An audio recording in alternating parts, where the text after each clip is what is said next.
Nature Mantra BP sugar thyroid reversal Nature మంత్రతో సాధ్యం.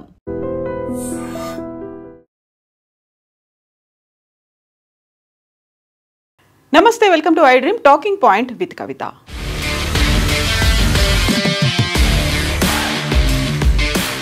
ఇరవై 22 మంది మరణానికి కారణమైనటువంటి బస్ ప్రమాదం జరిగి 24 గంటలైతే గడిచిపోయాయి. ప్రమాదం అనగానే అనుకోకుండా జరిగేది, మనకు తెలియకుండానే జరిగేది, ఎప్పుడు ఎలా జరుగుతుందో తెలియకుండా జరిగేదాన్నే ప్రమాదం అంటాం. బట్ ఈ ప్రమాదం వెనకాల 5 ఖచ్చితమైనటువంటి కారణాలు ఉన్నాయి. ఆ 5 కారణాలు ఏంటి, ఇందులో ఎవరి నిర్లక్ష్యం, నిర్లిప్తత, ఉదాసీనత కనిపిస్తోందో చూద్దాం. బోల్డ్ అంతా మీడియాలో, సోషల్ మీడియాలో వైరల్గా సర్క్యులేట్ అవుతున్నాయి ఈ 5 అంశాలకు సంబంధించి. 5 కీలకమైనటువంటి అంశాలు. ఫస్ట్ మనం చూసుకోవాల్సింది బస్కి సంబంధించినటువంటి ఫిట్నెస్ ఉందా, ఇన్సూరెన్స్లు ఉన్నాయా, ఎక్కడ రిజిస్టర్ అయింది అనే దాంతో చాలా కీలకంగా మారింది. DD01N9490 అనేటువంటి ఈ వెహికల్ డామన్ అండ్ డయ్యూలో రిజిస్టర్ అయింది. ఆల్ ఇండియా పర్మిట్ ఉన్నటువంటి వెహికల్ ఇది. పర్మిట్ వ్యాలిడిటీ అనేది 2028 5th ఏప్రిల్ వరకు ఉంది. బట్ ఫిట్నెస్ వ్యాలిడిటీ అనేది ఆల్రెడీ అయిపోయింది. రిమెంబర్ దిస్, దీనికి ఫిట్నెస్ వ్యాలిడిటీ అనేది లేదు. 25th అంటే 2025 మార్చ్ 31 కల్లా దీనికి ఫిట్నెస్ అయితే అయిపోయింది. ఇక ఇన్సూరెన్స్ వ్యాలిడిటీ కూడా లేదు. 2024 ఏప్రిల్ 20 కల్లా ఈ ఇన్సూరెన్స్ వ్యాలిడిటీ అనేది కూడా పూర్తయిపోయింది. ట్యాక్స్ వ్యాలిడిటీ అనేది కూడా 31 మార్చ్ 2024కి అయిపోయింది. పొల్యూషన్ వ్యాలిడిటీ అనేది కూడా 2024 ఏప్రిల్ 2కి అయిపోయింది. ఆ తర్వాత ఈ పర్మిట్లు కావచ్చు, మిగతా అన్నిటికి సంబంధించి కంప్లీట్గా వయలేషన్ ఉంది. పర్మిట్ వ్యాలిడిటీ మాత్రమే ఉంది, అది 28 వరకు ఉంది, అంటే 3 ఏళ్ల పాటు ఉంది. సో ఫిట్నెస్ లేదు, ఇన్సూరెన్స్ లేదు, ట్యాక్స్ వ్యాలిడిటీ లేదు, పొల్యూషన్ వ్యాలిడిటీ లేనటువంటి ఈ వెహికల్ని రన్ చేశారు. అందులోనూ ప్రధానంగా లిస్ట్ అనేది ఇచ్చారు. ఇందులో 40 కెపాసిటీ ఉంటుంది, 42 కెపాసిటీ ఉంది, రిజర్వ్ అయినటువంటి 40, ఆ తర్వాత అన్రిజర్వ్ 2 ఉంటే ఒక పర్సన్ మాత్రం రిజిస్టర్ కాకుండానే ఎక్కాడు. ఆ రిజిస్టర్ కాకుండా ఎక్కినటువంటి పర్సన్ ఎక్కడున్నారు, ఆయనకి ఏ సీటు కేటాయించారు, ఆయన ఉన్నాడా, హాస్పిటల్లో ఉన్నాడా, లేకపోతే తప్పించుకున్నాడా, దగ్ధమైనటువంటి ఆ బస్సులోనే ఆయన కూడా సజీవ దహనమయ్యాడా, ఇది ఇప్పటికీ అంతుపట్టని వ్యవహారంగా కనిపిస్తోంది. ఇది ఫస్ట్ నిర్లక్ష్యం అనేది ఇక్కడ వేమూరి కావేరీ ట్రావెల్స్ ఏం చెప్తుంది, వాళ్ళు ఇచ్చేటువంటి సంజాయిషీలు, సమాధానాలు ఎలా ఉంటాయి అనే దాంతో పాటుగా ఆర్టీఏ ఏం చేస్తోంది. యాక్చువల్గా ఈ బస్ మీదే ఇప్పటికీ 26 కేసులు అనేవి ఉన్నాయి. 16 చలాన్లు ఉంటే 26,000 రూపాయల ఫైన్ అనేది ఉంది. దాన్ని ఎందుకు పట్టించుకోలేదు? ఇన్ని రకాల ఫెయిల్యూర్స్ అనేవి కనిపించినప్పుడు ఆ చలాన్ల విషయంలో కూడా అది కూడా ఓవర్ స్పీడ్ అనేది ఉంది, నెగ్లిజెన్సీ ఇన్ డ్రైవింగ్ అనేది ఉంది, నో పార్కింగ్ జోన్లో కూడా ఆయన డ్రైవ్ చేస్తూ వెళ్ళారు. ఇవన్నీ ఉన్న తర్వాత ఎందుకు పట్టించుకోలేదు? ఎక్కడ మానిటరింగ్ లోపం ఉంది? అందులోనూ బార్డర్స్ అనేవి తెలంగాణలో స్టార్ట్ అయ్యి ఆంధ్రప్రదేశ్ నుంచి కర్ణాటకకు వెళ్ళి 3 రకాల స్టేట్స్ ఇందులో ఇన్వాల్వ్ అయ్యి ఉన్నప్పుడు అది కూడా డామినెంట్ అయ్యి నుంచి వచ్చింది. ఇక్కడ నేషనల్ పర్మిట్ అనేది ఉంది, మొత్తం దేశవ్యాప్తంగా తిరిగేటువంటి పర్మిషన్ అనేది దానికి ఉన్నప్పుడు ఇన్ని రకాల ఫెయిల్యూర్స్ ఉన్నప్పుడు అది రోడ్ల మీద ఎలా తిరగగలుగుతోంది అనే దాంతో పాటుగా ఇక పర్టికులర్గా మాట్లాడుకుంటోంది డ్రైవర్కి సంబంధించి. మిరియాల లక్ష్మయ్య దీన్ని డ్రైవ్ చేశారు. యాక్చువల్గా సో మిరియాల లక్ష్మయ్య ఈ బస్కి డ్రైవర్గా ఉన్నారు. ఈ బస్సులో ఆల్రెడీ సెకండ్ డ్రైవరు ఉన్నారు, ఒక అసిస్టెంట్ కూడా ఉన్నప్పటికీ మిరియాల లక్ష్మయ్యకు ఉన్నటువంటి ఎక్స్పీరియన్స్ మీద, ఆయనకు వచ్చినటువంటి సర్టిఫికేట్ మీద కూడా, డ్రైవింగ్ లైసెన్స్ మీద కూడా ఇప్పుడు అనుమానాలు వ్యక్తం అవుతున్నాయి. సో ఇది కారణం నెంబర్ 2గా మనం చెప్పుకోవచ్చు. హెవీ వెయిట్ ఉన్నటువంటి వెహికల్స్ని రన్ చేస్తున్నప్పుడు వాళ్ళకి మినిమం ఎడ్యుకేషన్ క్వాలిఫికేషన్ అనేది 8th క్లాస్ వరకు చదివి ఉండాలి. బట్ మిరియాల లక్ష్మయ్య కేవలం 5th క్లాస్ మాత్రమే చదివారు. 10th క్లాస్కి సంబంధించి ఒక దొంగ సర్టిఫికెట్ని ఆయన పెట్టాడు అనేటువంటి వార్తతో పాటుగా 2014లో ఈ మిరియాల లక్ష్మయ్య లారీ డ్రైవర్గా పనిచేసినప్పుడు అప్పుడు కూడా ఓవర్ స్పీడ్తో క్లీనర్ మరణానికి కారణమయ్యాడు.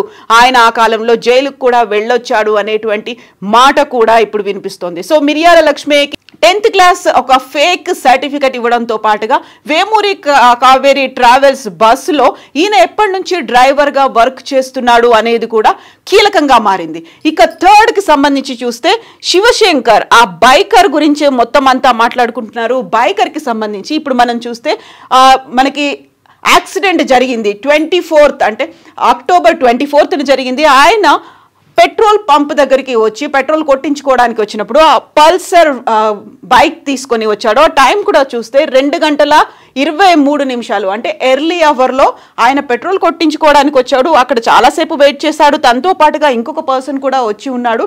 కాకపోతే ఆ పర్సన్ ఏమయ్యాడు అనే దాంతో పాటుగా అక్కడ ఆ టైంకు ఎవరు పెట్రోల్ కొట్టడానికి లేకపోవడంతో ఇద్దరూ కలిసి వెనక్కి వెళ్ళిపోయారు. వెళ్ళిపోయిన తర్వాత ఒక పర్సన్ మాత్రం వచ్చాడు. వచ్చినప్పుడు కూడా ఆయన ప్రాపర్గా నడవలేదు అనేటువంటి మాట, అంటే ఆయన ఏదో మద్యం మత్తులో ఉన్నాడేమో అని. దాంతో పాటుగా ఆయన వెహికల్ని తీసుకువెళ్ళడం కూడా, తన బైక్ని తీసుకెళ్లడంలో కూడా అనుమానాలు కనిపిస్తున్నాయి. సో బైక్ని పెట్రోల్ బంక్ నుంచి బయటికి తీసుకెళ్తున్నప్పుడు కూడా ఆయన వ్యవహరించినటువంటి తీరు మీద అది డౌట్ఫుల్గా ఉంది. సో ఇద్దరూ కలిసి వెళ్ళిపోయారు, ఒక్కడే తిరిగి వచ్చాడు. అది కూడా 2:22 వచ్చిన తర్వాత 2:23 తను తన బైక్ దగ్గరికి మళ్ళీ తిరిగి వచ్చాడు. వెళ్ళేటప్పుడు కూడా ప్రాపర్గా బైక్ని హ్యాండిల్ చేయలేకపోయాడు.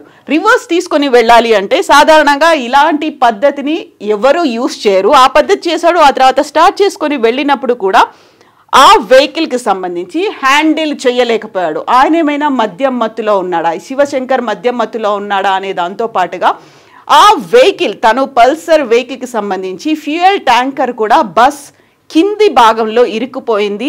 పేలిపోయిన సంఘటనలో ఈ ట్యాంకర్ అనేది కూడా, ఫ్యూయల్ ట్యాంకర్ అనేది కూడా అందులో ఇరుక్కుపోయి ఉంది. ఫ్యూయల్ అది బ్లాస్ట్ అవ్వడానికి కూడా ఈ పల్సర్ వెహికలే కారణం అనేది కారణం నెంబర్ 3గా దీన్ని చెప్పుకోవచ్చు. సో శివశంకర్ ఆ టైంలో 2:24 ఆయన స్టార్ట్ అయ్యాడు ఇక్కడ నుంచి అనేది మనకు వీడియో ఫుటేజ్ తెలుస్తోంది.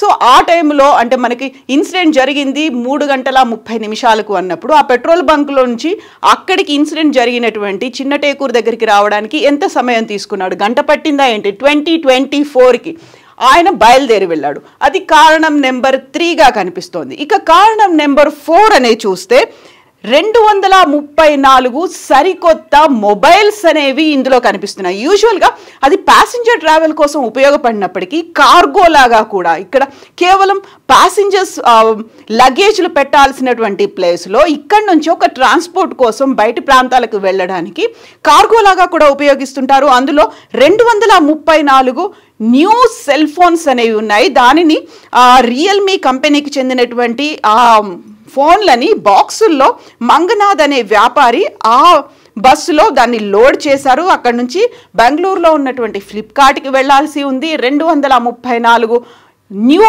మొబైల్స్ అనేవి ఇక్కడ వెహికల్లో పెట్టడం, అదే బస్సులో పెట్టడం, దానివల్ల కూడా అందులో ఉన్నటువంటి బ్యాటరీ పేలిపోవడం, 1 కాదు 2 కాదు 234 న్యూ మొబైల్స్, అందులో ఉన్నటువంటి బ్యాటరీలు పేలిపోవడం కూడా కారణమైంది. యాక్చువల్గా 46 లక్షల రూపాయల విలువైనటువంటి 234 రియల్మీ మొబైల్స్ దీనివల్ల కూడా పేలింది అనేది ఒక 4వ రీజన్గా చెప్పుకోవచ్చు. ఇక 5th రీజన్ అనేది చూస్తే కంప్లీట్గా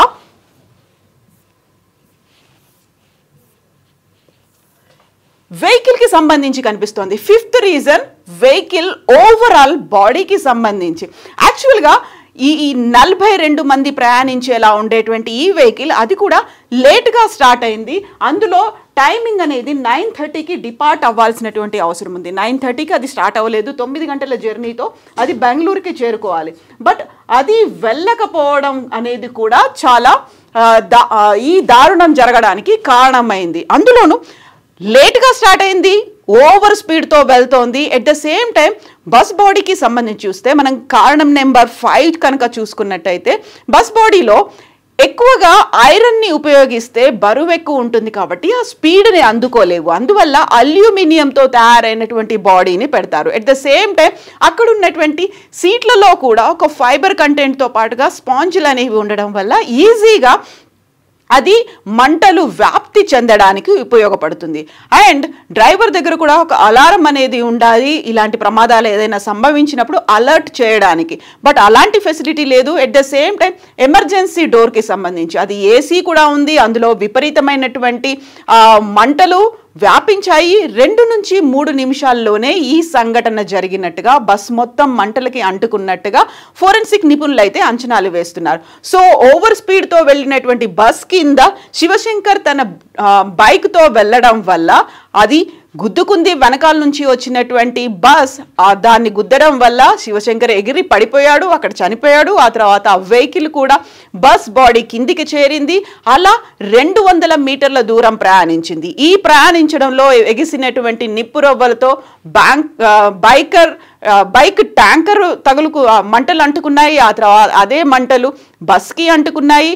అలా 200 మీటర్ల దూరం వెళ్ళడం వల్ల విపరీతమైనటువంటి గాలి కూడా తోడవడంతో, అంత స్పీడ్తో వెళ్ళడంతో అంచనా వేయలేని పరిస్థితి. సో ఇమ్మీడియట్గా ఒక పెద్ద శబ్దం కూడా వచ్చింది అనేది. బైక్ ట్యాంకర్ పేలిపోయిందా, లేకపోతే bus tanker పేలిపోయిందా?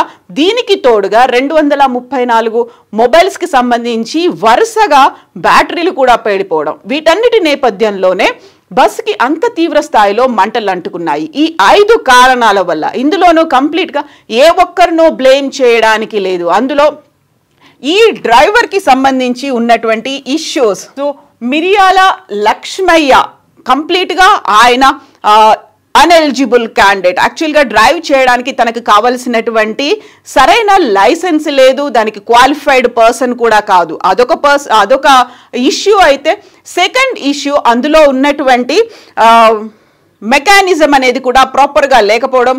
Third issue, biker తాగి ఉన్నాడా, ప్రాపర్గా హ్యాండిల్ చేయలేదా, మేనేజ్ చేయలేకపోయాడా. అండ్ ఫోర్త్ వన్ ఏంటంటే 234 వెహికల్స్ ఉండడం. ఫిఫ్త్ వన్, దానికి సంబంధించి బస్ బాడీని బిల్ట్ చేయడంలోనే బయట చూడడానికి చాలా అందంగా ఉంది, చాలా పాష్గా కనిపిస్తోంది, రిచ్ అండ్ లగ్జరీ లుక్ కనిపించినప్పటికీ సేఫ్టీ మెజర్మెంట్స్ అనేవి తీసుకోలేకపోయారు అనేది. అండ్ వీటన్నిటికీ తోడుగా అక్కడున్నటువంటి ఆర్టీఏ కావచ్చు, 3 రాష్ట్రాల్లో ఏం జరుగుతోంది, ఇక్కడ బార్డర్స్ అనేవి మారినప్పుడు జరగాల్సినటువంటి ఇన్వెస్టిగేషన్ కావచ్చు, లేకపోతే వాటికి సంబంధించి తనిఖీ అనేది ఇప్పటిదాకా ఎందుకు జరగలేదు, ఒక మిస్యూజ్ అనేది అయితే జరిగింది. సో 2013లో ఇదే రూట్లో, అందులో అక్టోబర్ నెలలోనే వాల్వో బస్సు ప్రమాదానికి గురైంది, 45 మంది మరణించారు. ఇప్పుడు కూడా ఇప్పటికీ అంతుపట్టని వ్యవహారం. మిగతా ఎంతమంది మిస్ అయిపోయారు, 9 మంది మిస్ అయిపోయారని చెప్పినప్పుడు ఆ 9 మందికి సంబంధించి ఎవరున్నారు, అన్రిజిస్టర్డ్గా ఎక్కినటువంటి ప్యాసింజర్ పరిస్థితి ఏంటి, ఇప్పటికీ తెలియదు. ఫోరెన్సిక్ నిపుణులు అయితే వచ్చారు, అసలు ప్రమాదం ఎలా జరిగింది అని ఐడెంటిఫై చేయడానికి, ఫోరెన్సిక్ నిపుణులతో పాటుగా అవశేషాలని ఐడెంటిఫై చేయడానికి కూడా.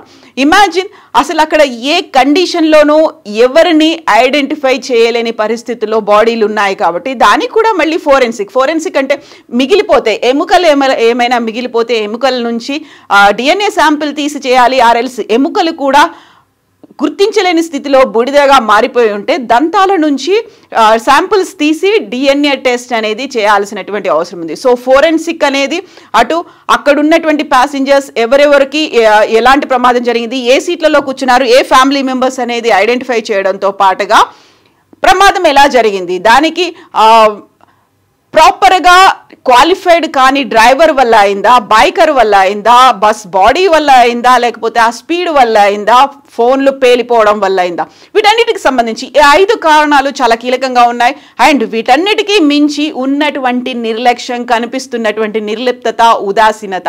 దాదాపుగా 26,000 ఫైన్లు అనేవి చలాన్ల రూపంలో ఉంటే బండిని ఎందుకు సీజ్ చేయలేకపోయారు? ఆల్ ఇండియా పర్మిట్ అయితే ఉంది, కాకపోతే డామన్ అండ్ డయ్యూలో అక్కడ రిజిస్టర్ అయినటువంటి వెహికల్ని ఇక్కడ ఎలా తిప్పగలుగుతున్నారు? అందులోనూ అన్ని రకాల ఫిట్నెస్ వ్యాలిడిటీలు, ఇన్సూరెన్స్లు, ట్యాక్స్ వ్యాలిడిటీలు, పొల్యూషన్ అనేది కూడా లేనప్పుడు అది ఇన్నేళ్లుగా ఎందుకు తిరుగుతోంది? 2024లోనే, అంటే ఆల్మోస్ట్ 1.5 ఇయర్గా దానికి ఫిట్నెస్ లేకపోయినప్పటికీ తిరుగుతోంది అంటేనే నిలువెత్తు నిర్లక్ష్యం కళ్ళ ముందు కనిపిస్తోంది. దానికి సజీవ సాక్ష్యం దహనం అయిపోయారు. సజీవంగా దహనం అయిపోయినటువంటి ఆ ప్రాణాలు కుటుంబ సభ్యులు అడుగుతున్నారు. వీటికి ఆన్సర్లు ఎవరిస్తారు? ఇలాంటి సంఘటన జరిగినప్పుడల్లా ఇది మొదటిది కాదు, కాకపోతే చివరిది మాత్రం కావాలని ప్రతి ఒక్కరు కోరుకుంటారు. సో ఈ సంఘటన చివరిది కావాలంటే ఏం జరగాలి, ఎవరిలో మార్పు రావాల్సిన అవసరం ఉందో కామెంట్స్ రూపంలో తెలియచేయండి. నిజంగా ప్రస్తుతం ఉన్నటువంటి సమాజం దేనికి ప్రయారిటీ ఇస్తుంది? ఆర్థిక సంబంధాల చుట్టూ మాత్రమే తిరుగుతోంది. మళ్ళీ ఎన్నికలంగానే చాలా విరక్తి కలుగుతున్నాం. మంచి అనిపిస్తుంది కదా. లేడీస్ కూడా ఛాలెంజింగ్ జాబ్స్ చేసినప్పుడు చాలా బాగుంటది. ట్రాఫిక్ అసిస్టెంట్స్ గా నియమించిన ట్రాన్స్జెండర్స్ అందరితో సాల్యూట్ చేయించుకుంటున్నారు. ఫుడ్ డెలివరీ ఇవ్వటానికి వెళ్ళినటువంటి డెలివరీ బాయ్ అనిల్ పై కళ్ళ ముందు